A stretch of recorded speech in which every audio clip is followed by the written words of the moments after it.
Hi, I'm Frances Katzen, and welcome to my podcast, The World of Real Estate. In this series, we will explore the world's largest asset class and how it plays out on a global scale. Today's guest is a real estate icon.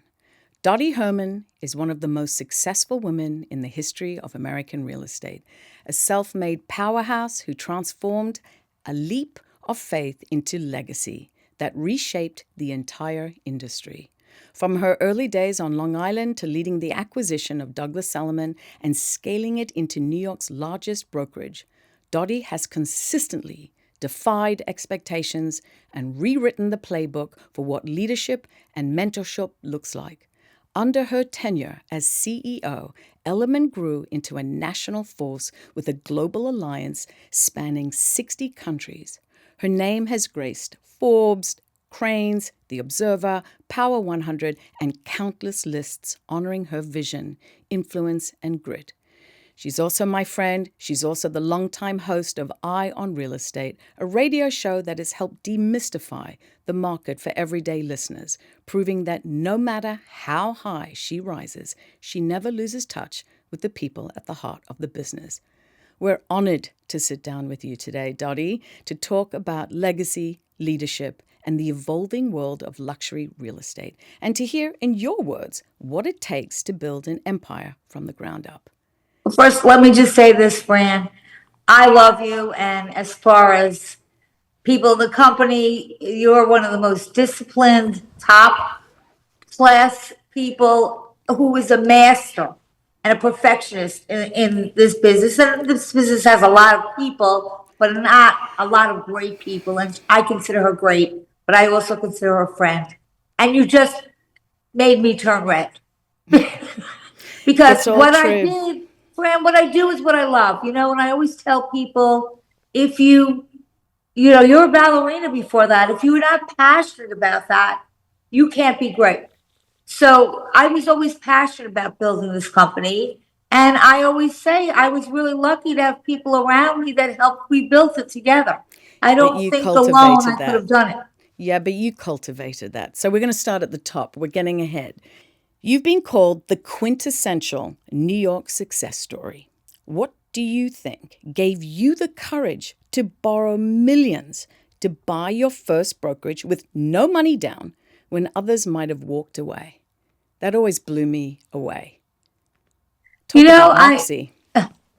I think I was young, and I remember because the company was for sale, and I think I was about 29 years old, Fran, and so I loved running. I think I was running a region, and I loved it. And I said, "Oh, I'm going to lose my job. I love this job." And then some person who was probably my age said, "Well, why don't you buy it?" And I said, "Because I have no money." And they said, "Well, just say that you do." And I don't think I would do that today, but at 29 years old, I said, "All right, that's a good idea." And so some of the husbands of some of the women that worked with me came in, and we wrote this whole business plan and this letter to Prudential saying that I had venture capital people who wanted to invest in the company and that I'd like to be considered to buy the company. And of course, I didn't. I had gone to banks and they had said to me, we wouldn't even lend you the money for one off, let alone a company. So to ask for a proof of funds? Yeah. To make a long story short, a year later, they got to me because they had to sell the whole United States. And after some, talk, and I believe relationships are always so important. So I've always kept a good relationship with them. Then I had to tell them the truth. I said, "Why don't you lend me the money?" Wow. And they said, "We can't." And of course, I know that no doesn't always mean no. It just might be no today, but tomorrow I might change my mind or whatever. I learned that in sales. So finally, I convinced them to lend me to sell it to me. And I didn't have any money to put down, and I certainly couldn't guarantee it. I had nothing to guarantee it with. That's insane. Yeah. But that's what you are when you're 29. You're not really afraid of anything. Oh my God, it's like Barbara Corcoran. The two of you were like leaders. Wow. You've spoken about losing your mother at a young age and how that shaped your drive. How did that early loss influence you in the leadership style and resilience in this business or in business in general? Yeah, I often think about that, Fran. I think, what would I be like if my mom had been alive? Because I lost her when I was 10 and I was the oldest Wow.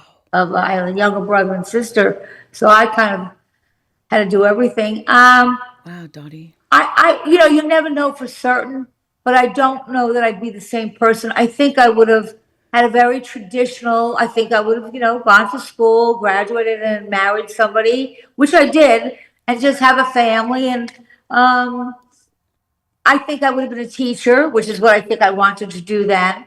And Really? I don't think I would have ended up, I mean, the business kind of, really, it's in my heart, it was in my soul, and I just loved it.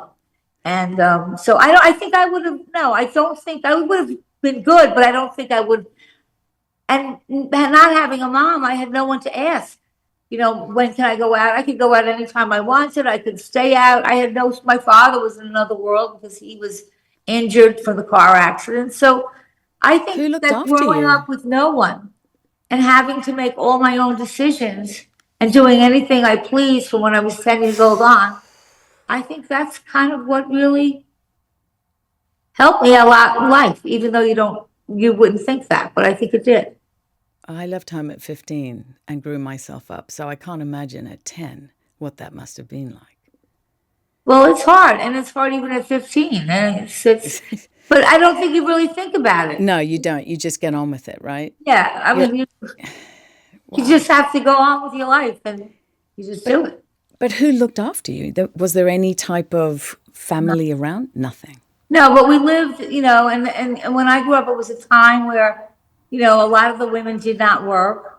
Yep. And so, and people were friendly. Almost, you knew all your neighbors. We would at night play kickball, do stuff like that. So I could go to my neighbors at 12 midnight and say, "Oh, I'm knocking on your door," and they'd get out of bed, and I'd say, "Oh, my boyfriend broke up with me," and I was crying. They'd say, "All right, come in." Got it. And, when I needed to set my hair or do something, they always helped me. I had, and these are people that did what they did for myself and my brother and sister, not for money, not for fame, just because they were good people. And I Makes a never difference. forgot that or them. And I try to be the same. Yes, you do. When you and Howard Lorber acquired Douglas Elliman in 2003, it was already a story brand. How did you approach modernizing it without losing its legacy? Oh, yeah, I thought it needed a facelift. Let's put it that way. I said yeah, you're right. It's a legend. It was the first real estate company to really make the profession. There was no profession of real estate at one time. Um, I think, well, I did work very hard. I hired a a company that works with positioning what you want people to see. And it was an interesting exercise. They showed me different objects and what do you want people to feel when they hear Douglas Elliman? What do you want them to think? What do you want them to feel when they see the name? And then there's certain colors and things that are associated with that. And then I went back to their original logo from the 19, I don't remember, 1920, whatever it was. Okay. And I took of that and I gave it to them and I said, take this original logo and just modernize it a bit. And you did. It Yeah. was the So, coolest brokerage on the block. yeah, I think so. You took it all the way. I'll Yeah. never forget it because I was at the Corcoran and I left the day Barbara Corcoran sold the company in Well, a 2006. lot of people left then, and that shows you. And I don't know how many people realize the importance of having a leader like Yes, Barbara, who was a family and made everybody a family, and people cried when she left. They couldn't go to another company because she had a non-compete, so they couldn't follow her. But I know some of them, and they still love her they always loved her because but she really did care about them. then you and Howard were we called it the mom and pop. You Yeah. held the company. It was never Sendant or a third party. It was you No, guys. no, Made that all was the the difference. beauty. That was Yes. the beauty of Douglas Elliman. He could not, even Corcoran, they had to abide by Sendon. I think it was Sendon then.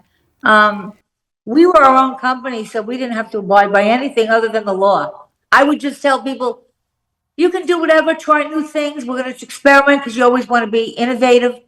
But I don't like wide stripes. They make me look fat, so I don't want to end up in jail. I love that.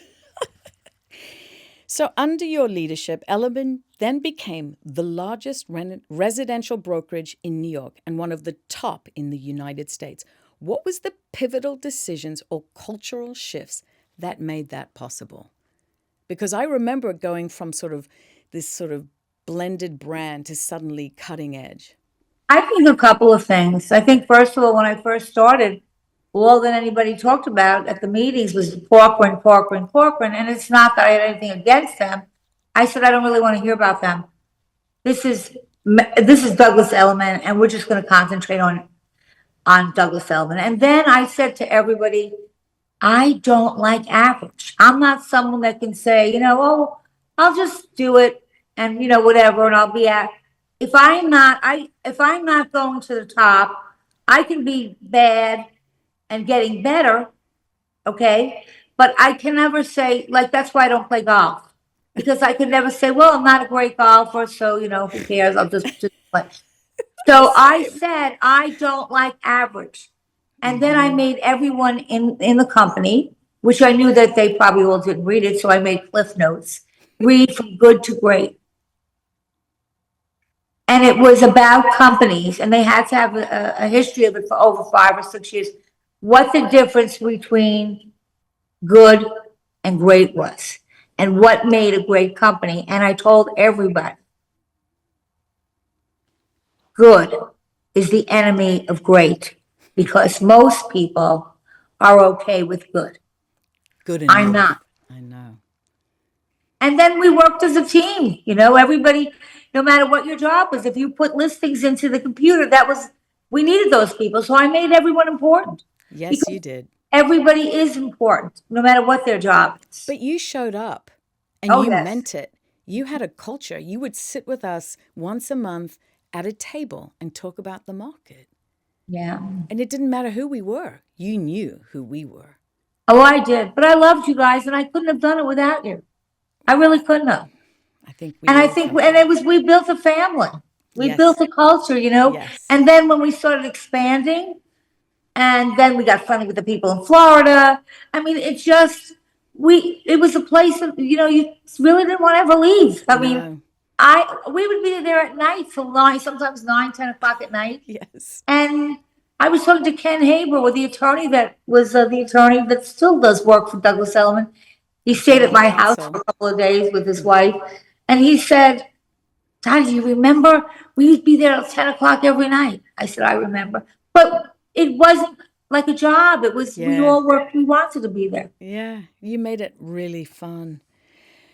You've been named one of Forbes' richest self made women in real estate and one of Crane's 50 most powerful women in New York. How do you define power, and how has your definition evolved over time?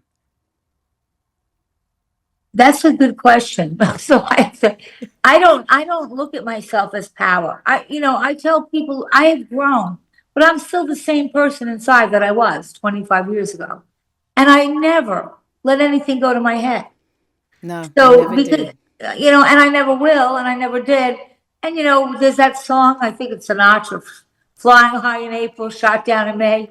Okay. So I never did it. Well, I never walked around. I remember people, to get into restaurants, would say, well, say who you are. And I'd say no. So they would call and get in themselves and say they were me. I never used that. I was me. And Yes, you were. I don't want people to follow me or do anything because of power, or they're afraid. I think that people have to want to. Yeah. Yeah. I mean, look, Fran, I know you, and you are not someone that follows unless you really believe in it. Yeah. That is real leadership, by the way. Yeah. And I don't know, maybe you know the answer. I never figured it out because people would always ask, can you build a leader? Can you make someone a leader if they're not, or is it a natural ability that they're just born with, and then you hone in on making them better? I don't really know the answer, but I do know because you asked me about my mom. Since she died when I was so young, I think I had to. I was the oldest. I had to lead. I had to make decisions, and I didn't have anybody really to ask. So I think that also helped me become the leader that It's I. scary, right? Yeah, there were times that, look, there are times that I didn't know if I was going to be able to pay I would say, don't cash your checks. Okay. I don't know Yeah. if I'm making payroll. Yeah. Yeah, but I was always honest with everybody. You see, we had like with you, there was no pretense. It wasn't kind of like this authority. It was, everybody knew everything. There was no real secrets. Yeah.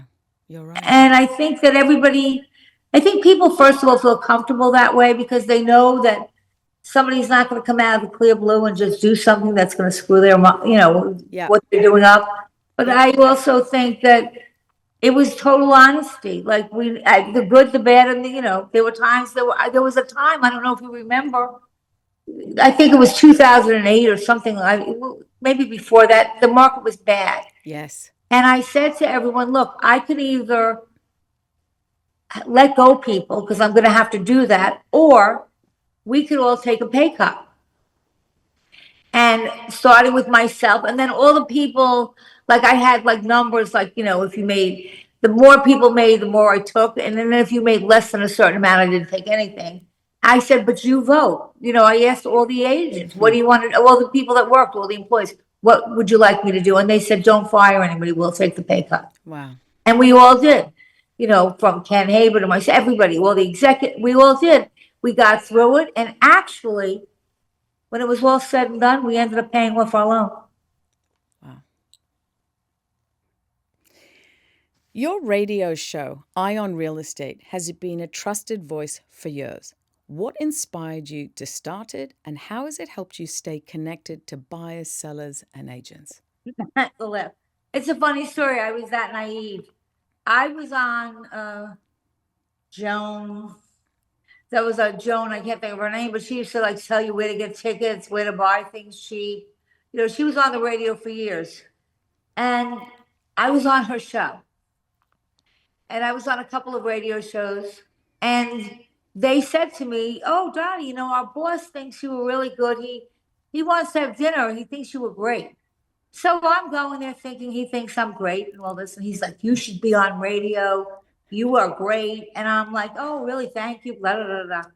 To make a long story short, I tell him, I don't have time. I'm running a company. I have no time to do a radio show. On and on and on. He said, look. So finally, because I think he lost somebody, I said, look, I will do it till Memorial Day. And then that's it. I have a house in the Hamptons and I want to spend my weekends there. Okay. So I said, I do it. I did it till then. And then I realized, and then all of a sudden I got a bill. And I think, what is this? And it was a bill for the radio. No. And I called up. This is how naive I was. I said, I just got a bill in the mail. And he said, oh, that's because, if you have the radio show, you have to pay for it. And I said, What? well, they're not going to pay for it. I said, I knew Howard. There's no way he's going to pay for my radio show. So I made a deal with the station, and I said to them, "I'll tell you what. On all your shows where their hosts are on like 5 days a week, they go out and they get sponsors." I said, "If you get sponsors and sell my show, because you have a staff doing that all day anyway, you can keep half of the profits, and the rest will pay for my show." And that's what we did. And then I started doing it. And believe me, it's every weekend. I write my own show, but I actually enjoy it. Or I wouldn't do it. You enjoy because it gives you an outlet to just Yes. touch in? Yeah. Yes. And I started a second show on Sundays, Fran, called Real Talk. And that has nothing to do with real estate. but I think that people are afraid to really say how they feel. And Yep. one of the things I think I loved about our relationship, and things of that, is that we were always real. Yes. We didn't have to be afraid, oh, if I say this, she might not like me anymore, or she might think differently of me. And I just think that's so difficult because, we respect differences. We don't all have to agree. So I started a show on, you'll have to come on it, on Sundays, called Real Talk, which has nothing to do with real estate, I just love it. real subjects and people really talking about what it was really like. And It's beautiful.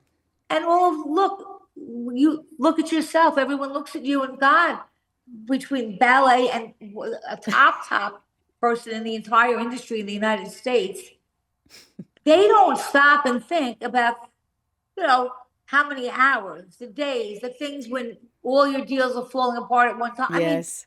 they don't see that. No, They see a beautiful woman. Okay, they don't see you bouncing kids. I mean, totally. it's really, and so I think, but I think that anyone who's great at something, unless you won the lottery, or unless you are a parent, you can get money from the bank of mom and dad. Uh, you really have to work hard to get anywhere, and you're going to slip and fall. I mean, All no, the time. just, yeah, it's part of it. And you have to be. I have a thing in my office that says, "Success is failure turned inside out." And if you are afraid to fail, you'll never succeed.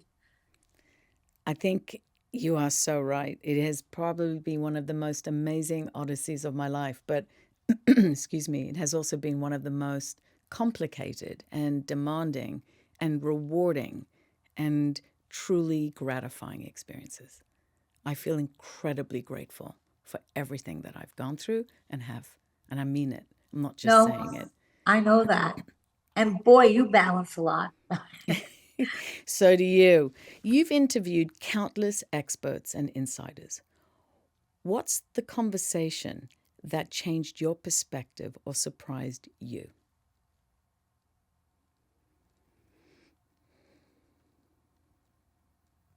Well, I'll tell you, I don't know if it was one conversation. I think that what influenced me greatly was my time with Merrill Lynch. And it was in the days that Merrill Lynch was Merrill Lynch. And everything that they did was either top of the line or they didn't do it. They had a thing that the people are the assets of the company. So they invested a lot of money in their people and, in How sending, so? yes, because their motto was the people are our assets. Wow. And when you think about it, of course you want customers, but if you don't have good people, you're not going to have customers. Right. So and they were very big on training and offering all these different courses, and they sent me all over the country. And I learned like that, gee, just because New York doesn't do this doesn't mean that California's not doing it. And actually, the Northeast is much slower to change than the West Coast. So a lot of Really? times, yeah. So a lot of times what they're doing, we didn't even get to yet. Uh, so How I did learned you a lot. I how learned, did you get into Merrill and being taken seriously given the fact that most women were getting married? And there you were, rocking and rolling the way you do. yeah, I don't know. I'm trying to think of how I even got. Oh, I know. I know. I was young and I had a little girl, and so my husband at the time was a real estate, he's a certiorari attorney, which is Yep. taxes, real estate taxes. And he said, you should go into real estate. I was teaching, and he said, oh, you should. And I did. And, I wasn't that serious about it. Then I went back to school to get certified in financial planning because that's what I thought I was going to do because I decided teaching didn't make enough money. And my boss that I worked, so when I finished my certification, I went to my boss that I worked part-time in real estate and I said, listen, I'm leaving. I told you, now I have my Series 7, I'm leaving. And he said, oh, don't leave. And I said, why? He said, because I am selling my company to Merrill Lynch. And with your background, financial background, and I had a Series 7, you really could be a home run. You should meet them. And then I found out where the head of the real estate was. I took a plane. I went to his office. I did not have an appointment. And you could be a highest ranking person at Merrill. You didn't break it. You didn't go have an appointment with the chairman or the CEO. So I just did. I went in the office and the woman said, do you have an appointment? And I said, no. She goes, well, you can't be here then. He has, you have to have an appointment. And when she went to the ladies' room, I just walked in. And the guy was stunned. And then I said to him, but I read in a book that if you want to get somewhere in life, you have to go where the people who make the decisions are. Wow. I said, and so that's you. And I came here and I saved up my money and I would be great. Wow. And he just started laughing. And that really was the start of it. I don't know if I would do that now, but why not? But, I think people are afraid of the word no. Yes. But, what is somebody going to say? Or if you say, I'm going to do this and it doesn't work out, then they say, oh, the people are going to look at me like a loser. I really think that people get crazy. What's the worst that can happen? Well, I think resilience has changed, right? The idea of resilience. Yes. But especially in real estate and certainly in ballet, if you don't have resilience, I don't know if you should even bother. 100%. Okay. And with real estate's the same way. I mean, if you don't have resilience, and I remember in the beginning when I first started and I was first like managing and running offices, and the people would line up to speak with me, and oh, my husband, he's cheating on me, so I didn't. That's why I had a bad month. I wasn't paying attention. My child did this, whatever, and I would say, oh, okay, don't worry, you'll do better next month. And then I realized, I have issues. I have things that are personal, but I still come to work every day. And I realized I wasn't helping them. I wasn't helping them by letting them be a victim. So how'd you change it? I said, you can come and ask me a question. If you first write the question down and then put whatever you think is the right answer. Okay, even if it's wrong. But if you don't write it down, you can't talk to me. So half of them never came because they didn't want to write it down. Wow. They didn't want to be bothered to write it even down. Wow. And then the ones that came and had an answer, their answer was right. Okay, usually for most part. It's just that it's easier if somebody says, oh yeah, fine, I can go to Dottie, she'll give me the answer. And my job really is to grow people. I think that's really important, growing people. And so by giving them the answers and not letting them think and and now look, some are never going to do that because there are people who are just going to be followers. But I hope that, I would help people get to where they wanted to go and push them like I was pushed. I was pushed, one day I said to my boss at Merrill, like, if you're not happy with this, I did so well. He said, Dottie, I always told you I'm going to push you and push you and push you. And I didn't want to let him down. So I think that's pushing people and not letting them make excuses. Obviously, if you're, deathly ill or something like that.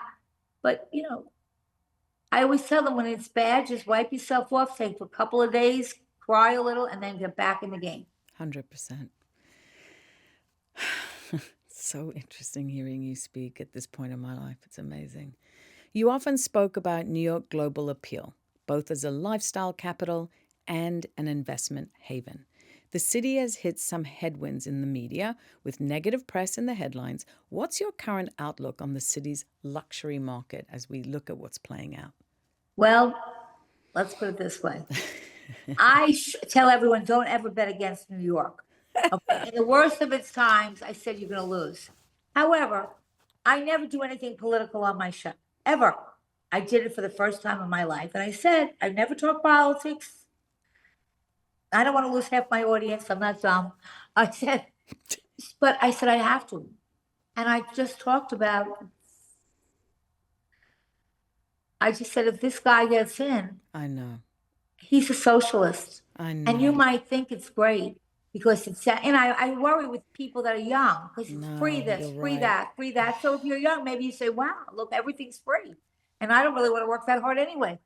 I was in Cuba when Obama was in office. There was a period of time that we were able to, you can't go to Cuba now, but you were able to go. And I was there for maybe Wow. 2 weeks with my friends. And they will tell you they're not socialists and they're not communists, but they are. And the 100%. government has to know everything you do. We couldn't even have dinner without, we had to have an agenda, like this is where we're eating dinner, this is where we're having lunch, this is the time. They have nothing. I know.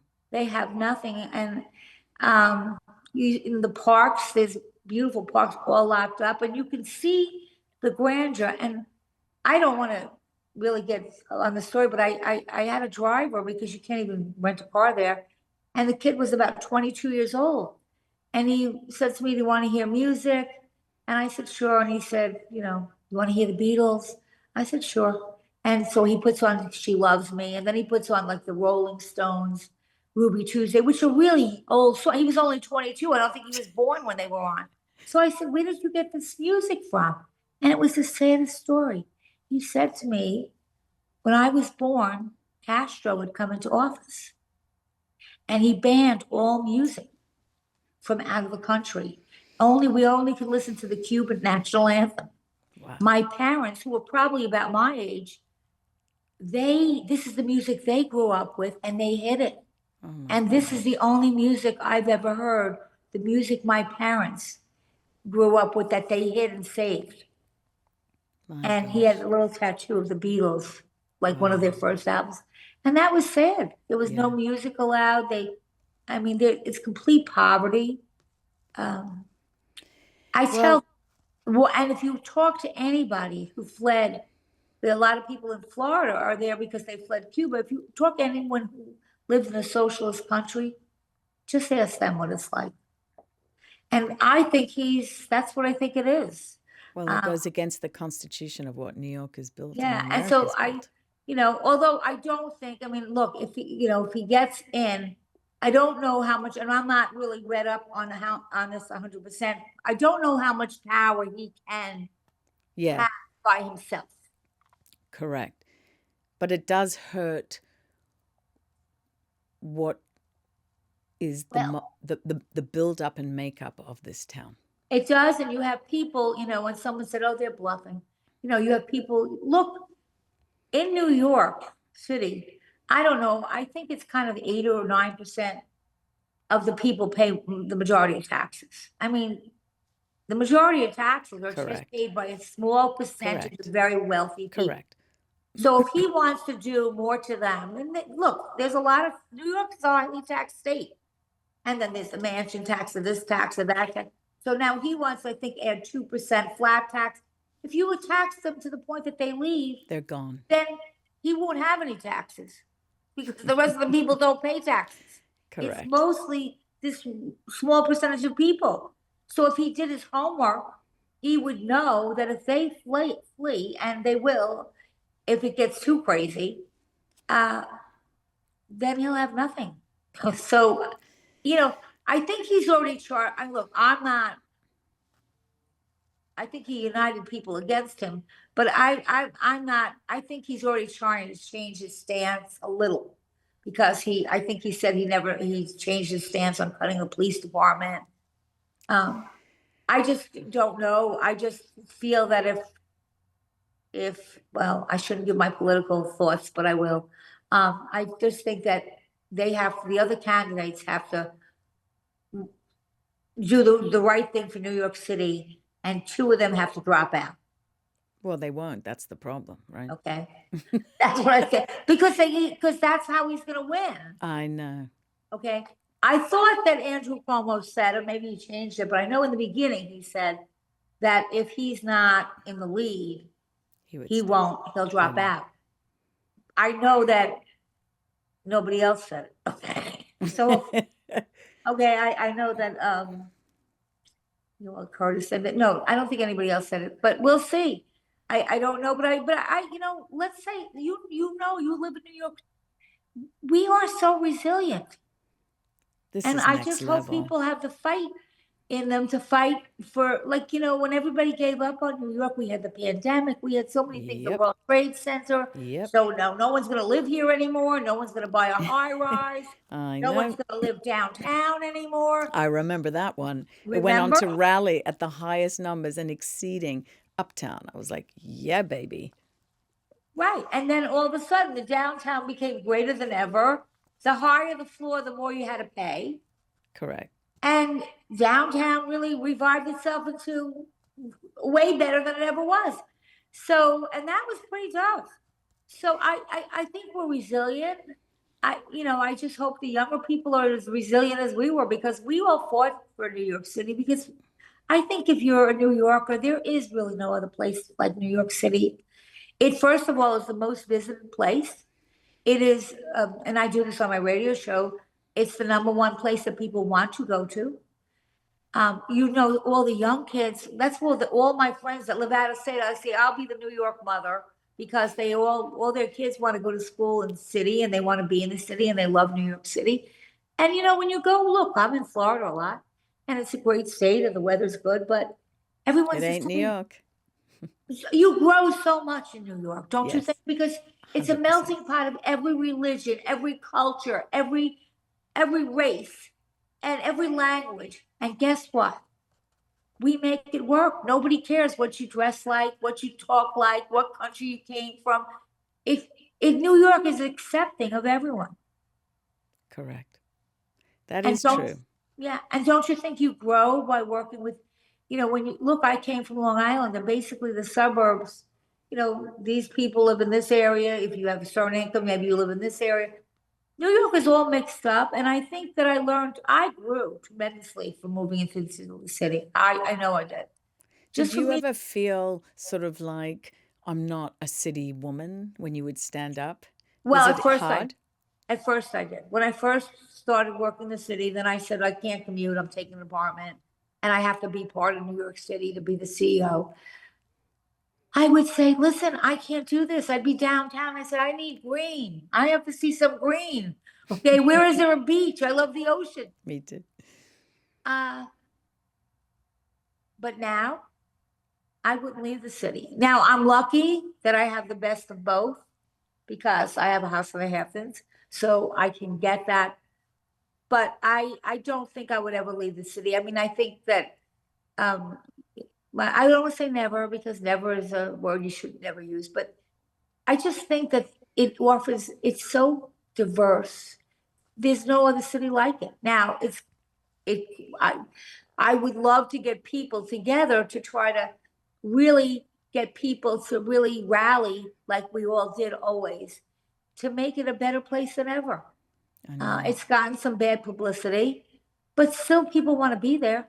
And Fran, uh, I think there's a lot of uncertainties now in the world. A lot of us, and Yes, I there think is. it's even affected the real estate market, because I think that Yes. it's slowed down. And I think, and I know, because I do my homework because of the show, that there's so many not baby boomers, millennials that haven't bought houses because they were either priced out, there was an affordability factor, or there was no inventory. So, or some were waiting for interest rates. I think there's so many buyers out there that have not bought. They've been on the sidelines. And you find that when there's a lot of uncertainties, which right now we're living in a world with a lot of uncertainties, I think some people just take a back seat and say, let me just wait. And my Correct. advice to them on my radio show is, don't wait. Don't wait. You don't want to be buying at the top. Go Right. I against the said, all that's going grain. to happen, they'll lower interest rates, and there'll be 30 million people coming That's out, and right. you'll have so much competition, you'll be paying That's more. exactly what I say. Right? Yes. So you've supported organizations like the American Heart Association, the Tillis Women's Health. You've been actively involved in initiatives like Every Woman Matters Walk.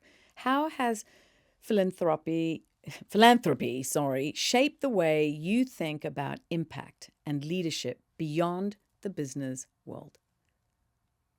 It's probably part of who I am. I mean, I think every business should really really donate and be involved with charities, but sometimes the people at the top are involved and sometimes they're not. Yeah. You could give to every day some organization calls me, so you can't give to everything.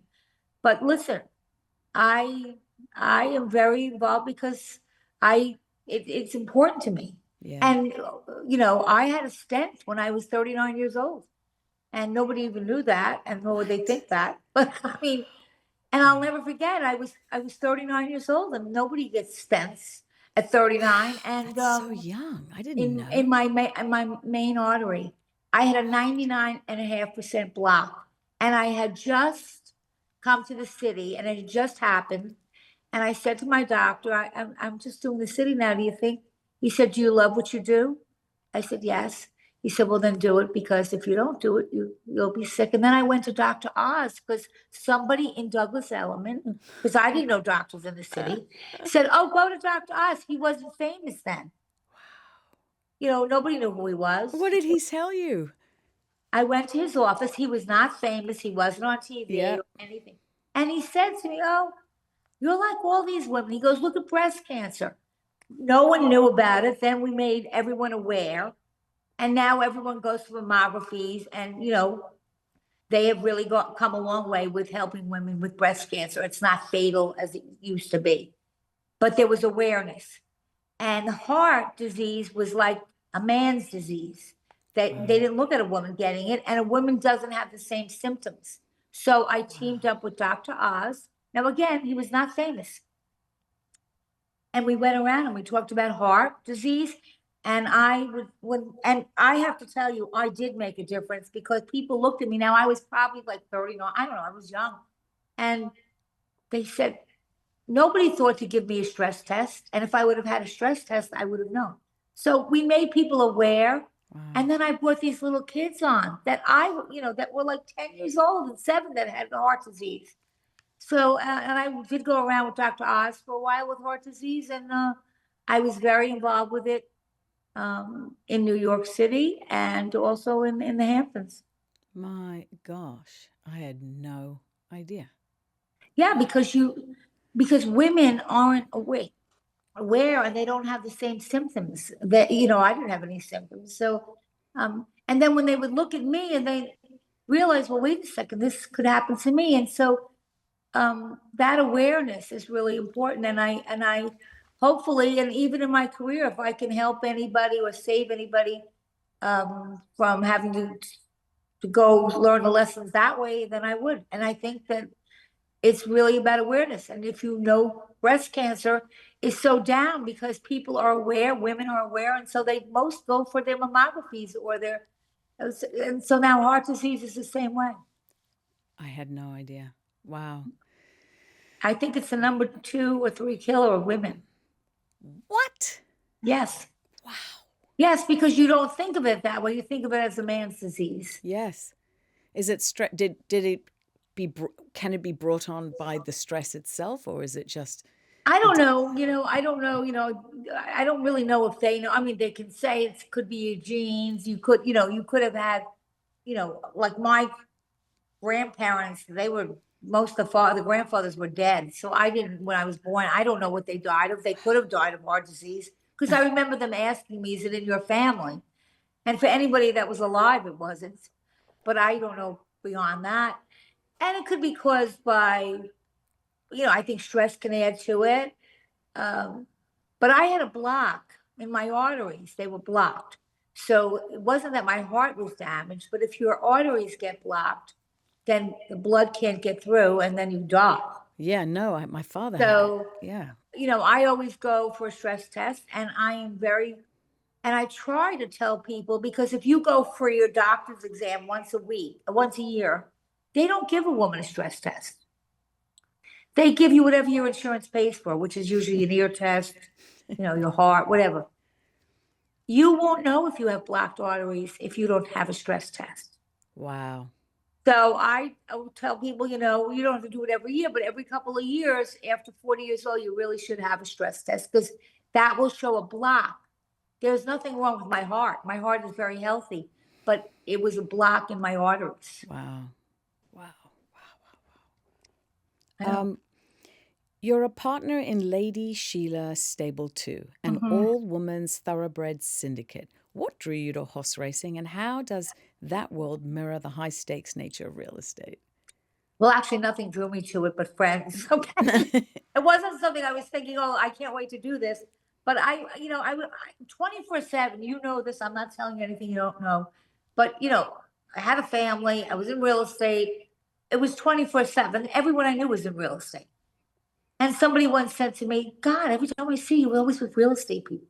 So I now was in the city and I decided I couldn't commute anymore. So I took an apartment and I decided I have to make friends, that are not in real estate also.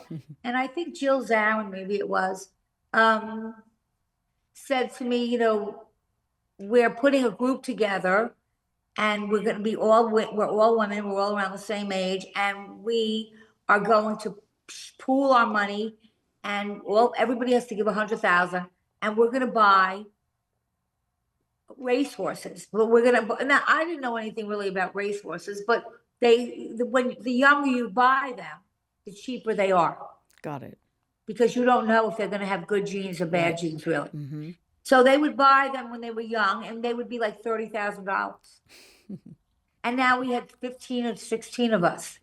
And so we bought all these horses and we would go to we'd go to Saratoga. And they were all really, for the most part, good looking girls. And we would get dressed. We would go to Belmont and we'd always be dressed. And people would look at us like, why are you dressed? One guy said, maybe it's dangerous. And we had a ball. We really did. We traveled together. Matter of fact, I went to Cuba with those girls. We really had a nice time. But one by one, horses are an expensive thing to have. We had like 17 or 18 of them, and I think I have a piece of one now. Wow. That's how? Yeah, but because I loved it when I did it, but you really have to be willing to, if you're going to really get into the racing business, you know, a little nick, the horse he just can't run. He has a temper that he doesn't like to be pushed. He can't run. There's so many things. Just So like brokerage. yeah, there's so many things. So I don't plan to get into golf, but I have other hobbies that I like to do better. But I stay with them and I still go to Saratoga and stuff like that. But most of us all dropped out after that. As the horses, one by one, we lost them somehow. And we then donate them to schools where they teach kids how to ride. Oh, that's beautiful. Yeah. That's really nice. What's your advice to women who want to lead in male-dominated industries, not just to succeed, but to own the table? I think if that's what you're passionate about, and that's really what your vision is, and that's what you love, and if it's a male-dominated industry, I think you have to go for it. You have to be willing to go for it. You have to be willing. There's still, I don't think it's as bad, but there's still a difference between how men think and women think. Oh, yeah, for sure. You can check the public companies. Most of the money they give is to not women companies. I know. It's come a long way. I don't want to say it hasn't, but it's not even close. No. So I think you have to do it, but you have to, know what you're getting into. But I don't know if you're a person with my personality and you really want to do something, then you're not going to be happy doing some job that's 9 to 5 that someone tells you what to do. No, I agree. Okay, you're going to be like yourself, an entrepreneur, and you're going to want to put that and look, that's not easy. And I don't fault anybody. Some people need to feel better that they get this paycheck every day. I do a lot on my show on Sunday, which is why I want you to come on, because you were a big career change of people that somewhere in their life, they had a great career, but then they decided, you know what? I love this career, but now I'm ready for something else. And they made a change in somewhere in their life and went to a completely different career and became successful at it. But they talk about what it took to do that. Oh, boy. Yeah. That was, for the record, books. What is the most important lesson you've learned about building a life, not just a business, in this industry? Well, I don't know if I'm the right person to ask, because I would have to tell you I had to make my life is, I know I would probably say I failed. I went to all those courses on balance. I mean, time management, and then you don't take the phone call when you get home. You uh, and I had a boss not that when I was at Merrill it was like that. He said, like, I'm going to teach you that you don't answer the. It wasn't. I failed.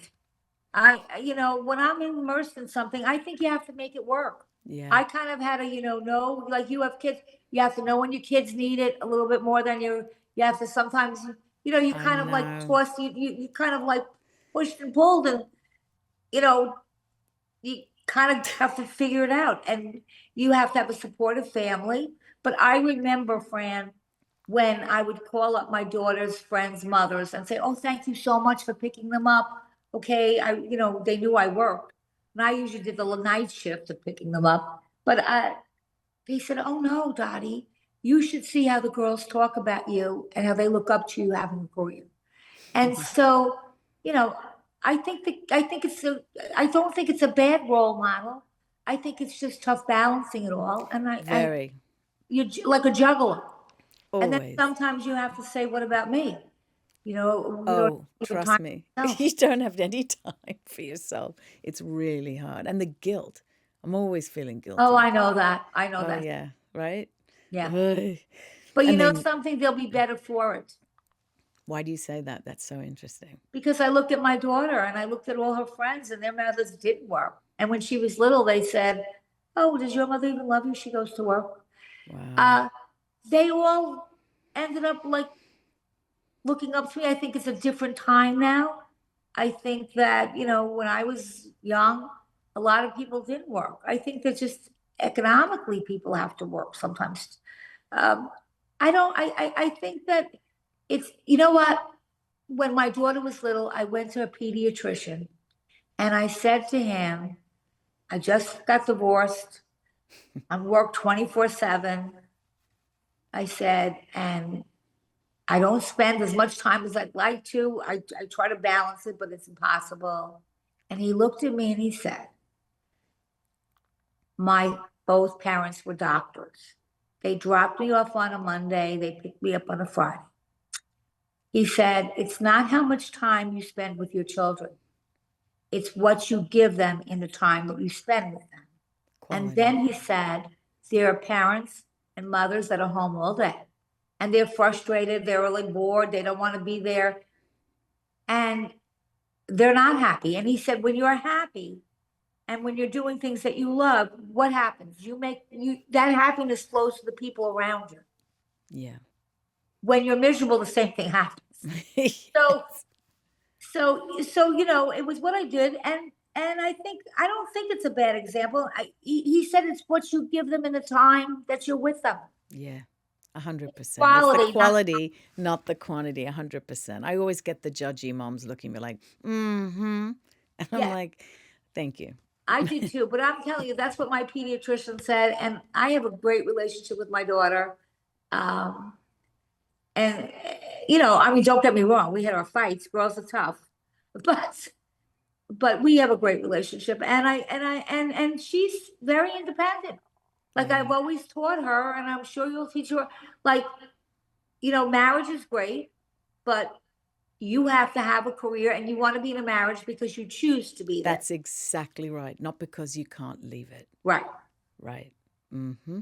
And so that to me is very important that all women have something that they do that they can do that they don't that they're getting married if that's what they want to do because they want to do it, not because they need an income. Marriage is beautiful, but it's really important that you hold on to yourself in the marriage and keep that identity and independence, I Yes, think. It makes it more interesting for your partner, by the way. I think so too. I I mean, I hear think it all the time. My clients are like, listen, I wish my wife worked because sometimes I feel like I don't have a lot to converse with.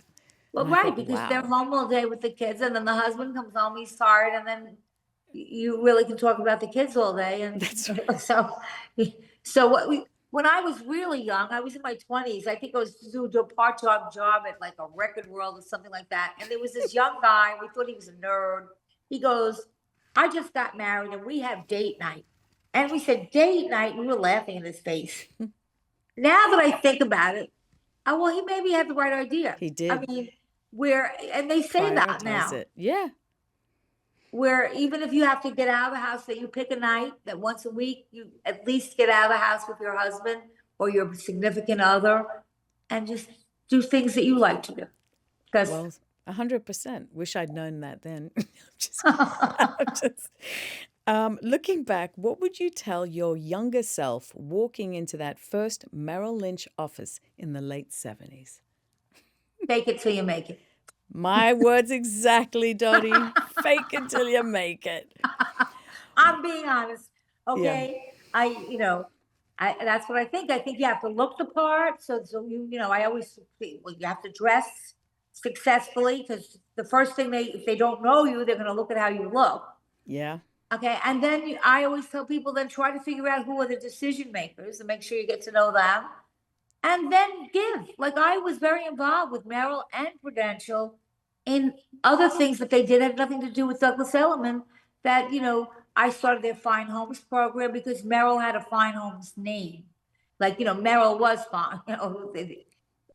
Prudential was a big company, but it wasn't known in the Smart. higher ends. Mm-hmm. So I helped take all their franchises and we built the Fine Homes division. I did it for free and helped all the franchises so that we could have a high-end thing. I think that you just have to be part of something and give back. And I think the way things work best are when people are teams and you have all different talents because everybody's good at something different. And You were at the good end of at the bringing day, people that out. You were good at bringing that out of people. Sorry for cutting you off, but that was a skill you had. You brought out the best in people. Fran, do you know what I found? And I don't know that it's just me, but I've said this to people. I found that we built a team, and if you remember, everybody had their own goals, but then we had a company goal that we were all part of. I think people will work harder to not let their team down than they will sometimes for themselves. Wow. Because if you don't want to, if you feel, oh, you know what, I'm tired this week. I don't feel like worrying about making a sale or getting a listing, and that's just you, and you have no one to work. Fine. But when you're in a team and everybody has to produce and you have to make numbers and you're the only one that doesn't and you let everyone down, that's really hard. So I think people work better. They'll work harder. They don't want to let their team down. You just said it so well. Really crystallized that. What are the latest projects you're working on and what's in the pipeline and for you? Well, I'm working on, I can't say the hotel. I'm helping somebody who's looking to buy 3 hotels that actually is in the middle of negotiating 3 hotels in New York City. Wow. I do some on the side consulting work. I ran a company. I don't need to do that anymore, but I feel I have a lot of knowledge. And of course, I think the biggest thing is to be successful is to know what you don't know. So I know what I know, but I know all the people to go to for things that I'm not like that I know, but I'm not like an expert in. Oh, And I just finished a book, wow. but I have to have it kind of looked at. I mean, I'm not a great writer. I just finished a book, and I'm doing a little consulting, and I really have told you that I have really taken some time to have a life. In which Well deserved. I don't want to say I didn't have a life, but I don't have to tell you, I have a family and this and that and 24/7. So I never really had time for that. I didn't miss it. It's just your life is whatever your life is. But now, I have friends that are now my age, a little younger, well, mostly younger, but a lot of them never work. Some of them work, some of them now retired, some of them still work. But I feel blessed. I have a lot of good friends. I know a lot of people, and I love people. So I'm always learning, and I think it's been a good year. I think this is a chapter that, I hope to leave some legacy, and I hope to make a difference because I think at the end of the day, you really can't take money with you unless there's a world that I don't know of. I think that, and I tell my daughter this because she's a teacher and she teaches like in a not great section of New York, and she could leave, but she won't. She said, these kids need me. Wow. And I tell her, if you can make a difference in just a couple of kids' lives. Maybe we can't change the world, but if you can make a difference in a couple of people's life, then I think your life is a success. 100%. Congratulations, Mama. You just created the change maker. It's those that make the change too, big time. Yes. You know, that's the So, real. Fran, I have this feeling, and I know we haven't spoke for a bit, but I'm sitting and like I know, I just feel it in my gut, and I'm saying this out of no plan. I just feel it in my gut. We're gonna end up doing something together. I just know that. I just feel it in my bones. I'm in. I'm telling you, you have no idea. I've been wanting to do this for so long with you. Yes. Okay. And I just have to say this. I'm not, but you are a very special and unique person, and and the discipline and the perfection and the just everything about you. I respect. I love you, and I think you are so talented, and I know how when you do something, you either do it all the way, the right way, or you don't bother. And let's face it, in any industry, there's not that many people like that. So Wow. I think that we should get together right after Memorial Day, or maybe you'll come to my party. I'll send you an invite, and then we really should just go and have some dinner. I miss you. Yeah, me too. I have so many questions. Now I'm at this point in my life, so many questions. But What's your that's good. What's your secret sauce? There is none. I don't have a secret sauce. I do. When I say read, I'm not. I don't have the patience to read through whole books anymore. But I subscribe to this business book summary where they summarize every book. I It's like Cliff love Notes. that. I want that. Okay, so you can sound like you're oh yeah, you know that, but like it sounds like I read every book, but it's really not. It's all the best business books, and they just make the Cliff Notes out. I So call that chat GBT these days. oh, Just because I am a working mom and I'm like 3 lines or less, surmise this document, this book. But listen, I'm going to. it's gonna change our lives. I can't even imagine how much. I mean, I know in California, like imagine your children, they'll be driving to school by themselves I with no can't cope driver. with that one. I know. That's And just bonkers to me. yeah, I know, but they're doing that in California already. So, and I said, well, I would be a wreck, but it's really going to change the world. I can't even fathom how much I think the world is going to change. I think it's kind of like an industrial revolution, A maybe even bigger. 100%. But I don't think we recognize that we're also playing with a very dangerous Yes. paradigm to this. And unless we harness it, it can get really crazy really quickly. I'm Do very you know they uncomfortable. can mimic your voice? I know. I And know. then they could I call know. somebody and say, this is Fran, and it would be Yes, your they've been voice. doing it. Yes, I it's mean, frightening. the whole thing is frightening, but I don't think you're going to stop. I don't think you're going to stop it. I think what you said is the best alternative is that we have to hone it in. Yes, But I don't know if that's going to, I just I know. don't feel that's going to happen because I I feel think there's you're always right. people out there that Hmm. want to really say, I don't want to be in this box that I'm only allowed to be in. And right now, I don't see, I think on the news today, they said that there was a child that went on chat, one of the Yeah. AI things, I don't know which one it was. And I guess, I don't know how they know if it's a child or not, but I guess that he said something about love, and the AI gave him this detailed thing that you would give to an adult. Oh boy. And the company apologized for it and said it was their error. Because I don't know, because I don't, there's some way they should have known it was a child, or there's something that they know. But I think it could be very dangerous, but I don't know how they'll stop it. Because I think there's always going to be people out there that want to push it. A hundred And I percent. can't even imagine. Like, I'm not frightened about when they say it's going to take jobs, because people, I think companies, if they know they're going to be taking these employees out of jobs soon, then they should train them for the jobs that they need. Well said.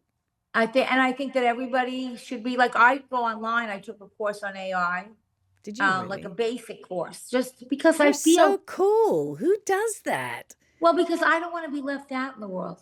But that You know, says I don't want to be of a everything. certain age that I don't even know what the hell's going on anymore. But that says everything. I mean, it's so funny. There's this advert on YouTube, or commercial, I should say, where they say, are you one of those people that doesn't realize that you could build an entire company through AI? Do you still think it's just for ChatGPT? And I'm like, P.S., that would be me. Okay. And you're telling me that you took ownership and went online and did a course on AI. Like, Yes. whoa.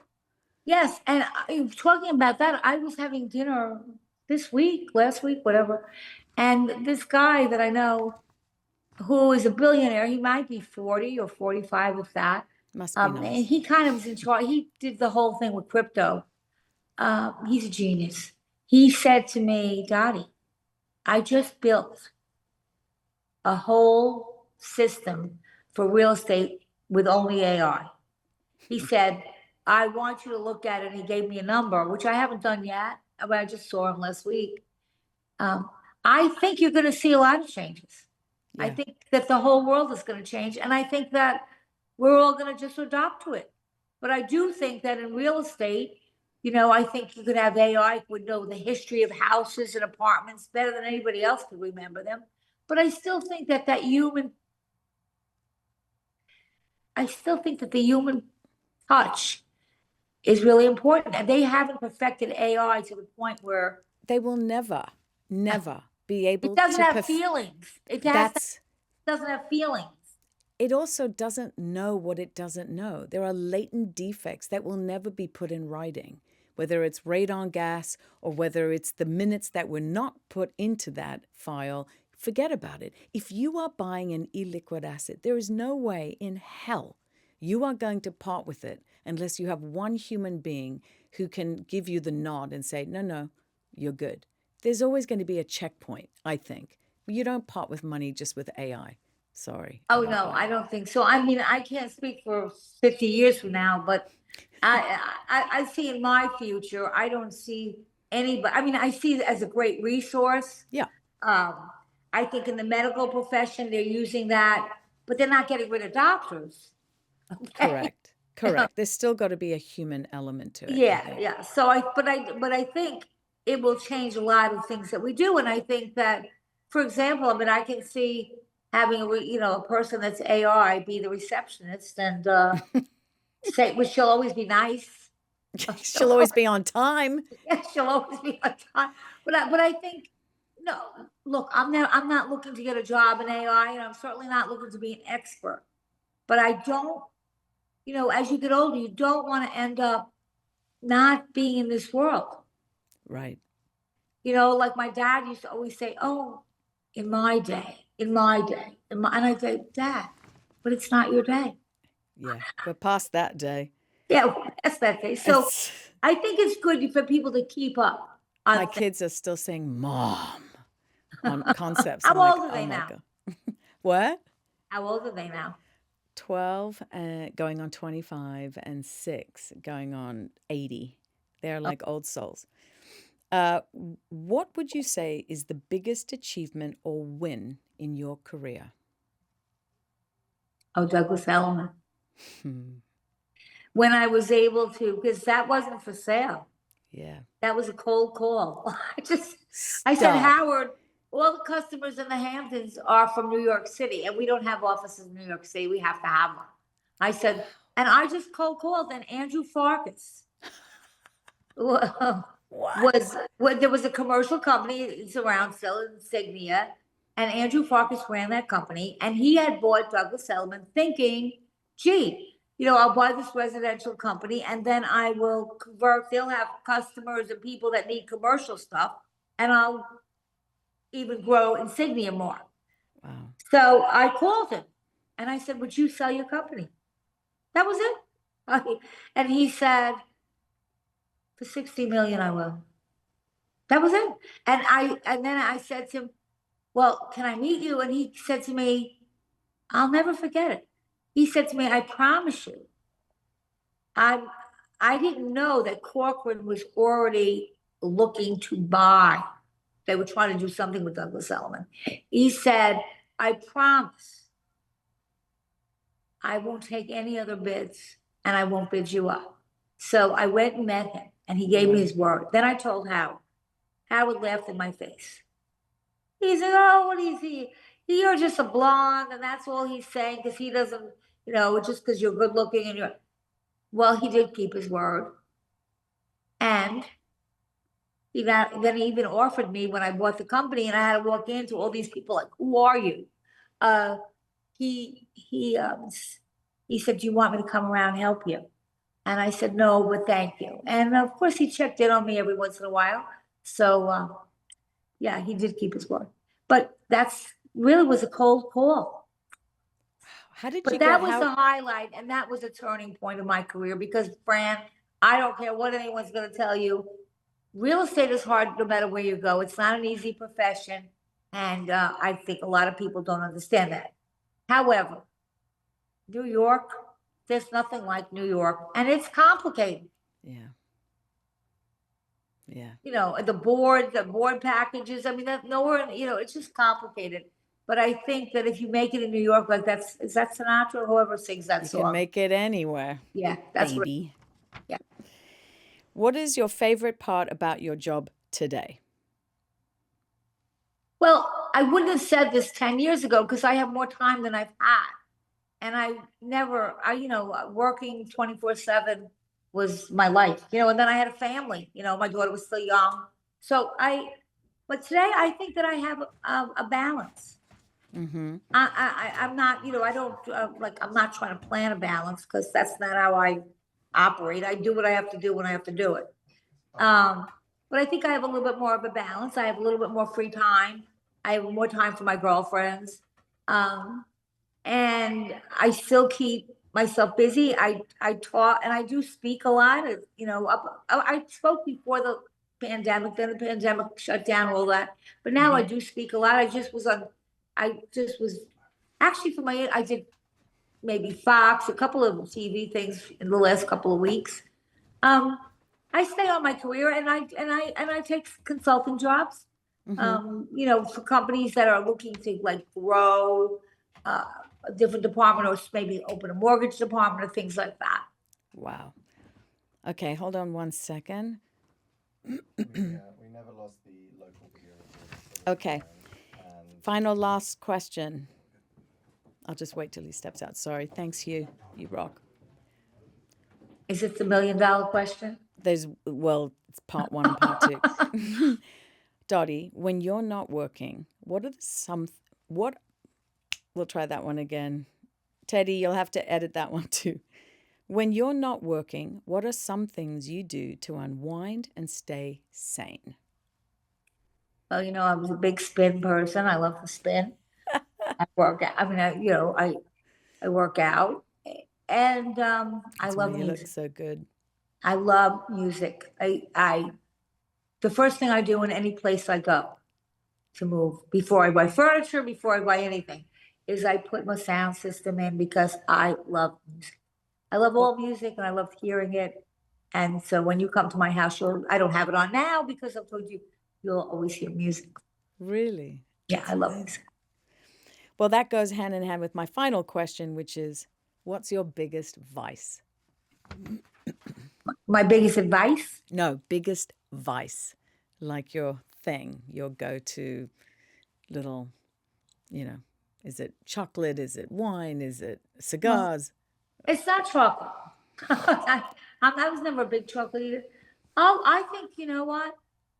I really once in a while, just like to have I have a glass of wine and once in a while have a martini, just hang out with some friends.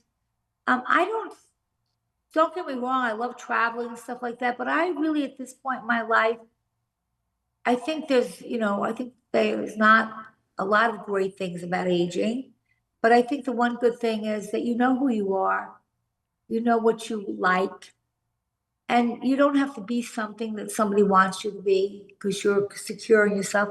And I have some great friends. I have a great family. Family's really important to me. I have some great friends, and I'm happy. I mean, what else is there? I mean, I'm in a place where I do have the freedom to choose. But I'm still a simple person. I mean, I do what I did when I hang out with my friends. I have dinner with them. We do our girl talk. I hang out with some guys. We dance and hopefully and also there's a lot of good deeds we do. But I don't think it's all that complicated. I think for me, this is a chapter that I want to make great, and I hopefully will make a difference. I do a lot of. If I tell you how many people call me or text me, I just did a little boy who texted, who came on my social media, which a lot of these young girls and kids, they go, "How did you do it?" They don't necessarily ask me about real estate. How'd you do it? Well, this little kid, he was about 14, and he said, listen, he wrote to me and he said, he's in Ohio or someplace. I started an entrepreneur club and I have 40 people in it. He was like in the 6th grade or 5th grade, whatever. He said, would you be a guest on my show? Oh, sweet. And of course I said yes. Oh, Okay. And it was so cute. I mean, there's little entrepreneurs out there. So I just think that, that really brings me happiness also. And yeah. I am also a believer that you have to make way for the young generation and, help them along. So I really do a lot of giving back and helping people who say, well, how'd you do it? Can I do it? Because, every time you have a bump, you need somebody that you could go to. Sometimes it keeps you. 100%. Paying it forward. I have to say, your humility, your genuine way of being, your leadership, your courage, your humanity inspires me and so many people. And I'm very touched. Thank you Fran, for don't being make here me today. cry. You make me It cry. was a pleasure. I would start crying. I love you.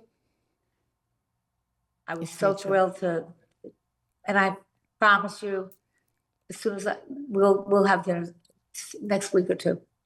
I would love that. Okay? I love you, Fran. And Love you thank you. too. This was just great. It choked me up a little because it really, I guess I have to think about a lot of things, but thank you. I love you. Thank you. Love you. Love you more. All right. Bye. Bye-bye.